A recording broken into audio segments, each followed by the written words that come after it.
Here I am talking about a sense of inadequacy, incompetence, insufficiency, deficit, backwardness, and so on, looming large in their lives.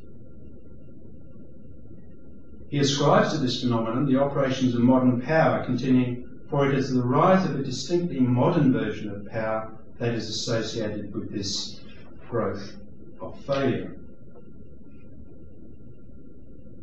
Drawing on the writings of the sociologist and philosopher Michel Foucault, Michael White suggests that there are two forms of contemporary power at play: traditional top-down exclusionary power, people with authority telling us what to do, and a more insidious and pervasive form of power that, and I quote, recruits people's active participation in the fashioning of their own lives, their relationships and their identities according to constructed norms and culture.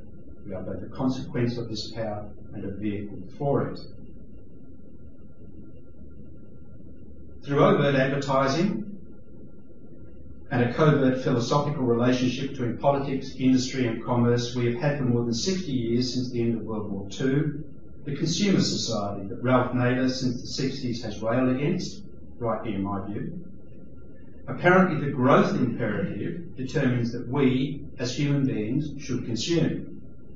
In developed and developing countries, we should aspire to acquiring the latest in white goods and entertainment equipment, accessing cable telecasting, possessing and regularly updating mobile telecommunications equipment, owning our own homes, preferably with a swimming pool, driving and regularly updating to new cars and frequently holidaying overseas. But wait, there's more. My commercial TV viewing suggests that we need to be, and can be, beautiful or handsome, as the case may be, well-groomed, fashion-conscious, well-dressed, sexy, sassy, intelligent, witty, indefatigable, caring, compassionate and courageous. I give up. I wave the white flag. I fail. I'm well past middle age, becoming a little paunchy, blind, greying, running out of energy, at times scrappy, often don't care. And my courage extends to occasionally asking my annoying young neighbours to turn down the stereo. Assumptions of personal failure based on essential commercial and marketing criteria are highly questionable, but nevertheless have the potential to wreak havoc if embraced as valid. Yet societal norms are subtly developed and not easily repudiated by individuals. Dealing with this last category of assumed failure is no pushover, but I believe can be tackled successfully.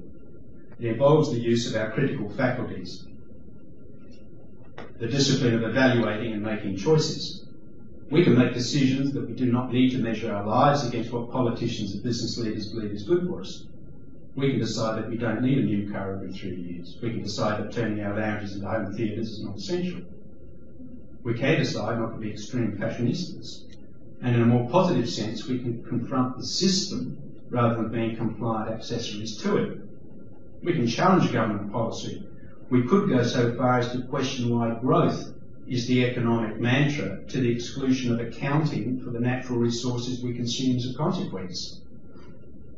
In effect, we can mount a personal challenge to those elements of our social system that are of dubious validity and in some cases downright dangerous. To do this, we provide a different set of criteria by which we can measure our successes and failures in life. Again, on our terms, not someone else's.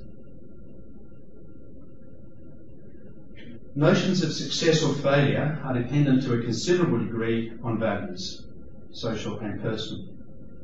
Social goals at present in Western democratic society and in developing economies are fundamentally acquisitive, material and competitive.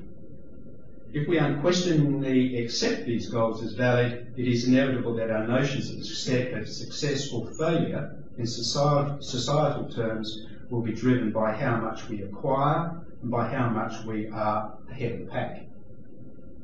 Early childhood education based on social values of this type will inevitably provide us with personal values that reflect the social context.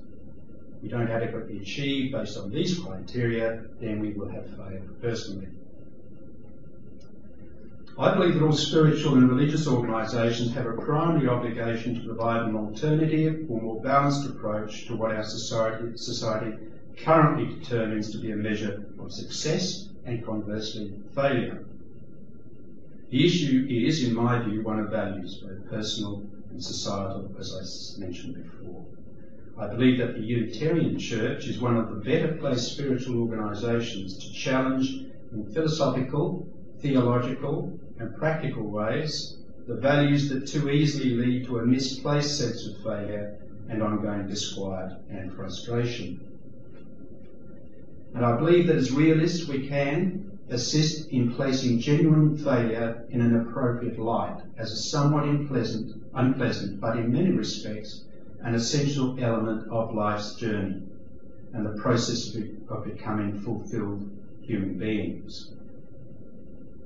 Like all spiritual institutions, the Unitarian Church is able to minister to its members, to embrace its non-members, and to demonstrate social leadership. Our organisation can critically examine the social values that are used to measure personal success or failure, recognise the deeply personal factors that contribute to an individual's sense of success or failure, embrace those whose lives have been stained or blighted by the struggle to overcome an unwarranted sense of failure, unworthiness and inadequacy, and provide an environment in which members and friends can work to identify and adopt their authentic selves. A church such as ours can provide a sanctuary, a place for reflection and personal exploration in the context of a presence or power much greater than our microscopic personal universes. It would hardly be disputable that a significant proportion of people who seek the solace of a religious organisation do so because they have been damaged or are broken. There are few of us here who have not been in some way injured by the demands of life and the insensitivities of our fellows. As individual members of the Unitarian Church, we might well bear in mind that the person we talk to over coffee after a service, whatever their personality and image, in all likelihood will have struggled at some time in their lives to come to terms with and overcome a profound sense of personal failure.